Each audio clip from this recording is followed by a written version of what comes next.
Okay, welcome back mga Filipino boxing fans.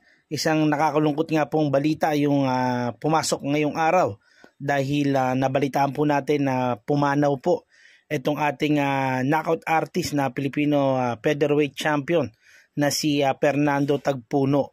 So sa mga nakalap natin balita mga tropa, sa sparring daw nangyari yung aksidente, bigla raw nag-collapse etong si Fernando Tagpuno ayon nga rito kay Kevin Asiniero, na isa ring boksingero na si Kevin the Great.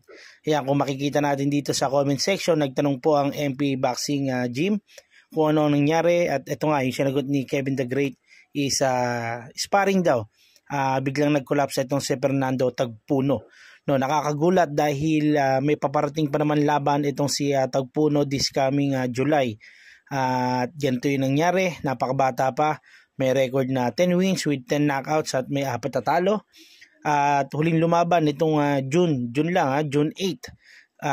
kontra kay Kessler Tenorio ata, at yung dating laban niya kay Manigos nung December, alam ko na hospital din to at nakarecover naman, ayan nga, at nakagawa pang manalo. At nakakagulat lang na balita para sa ating mga Filipino boxing fans at siyempre sa boxing community rin, na meron na namang isang Filipino warrior na nag-alay ng buhay sa sport ng boxing.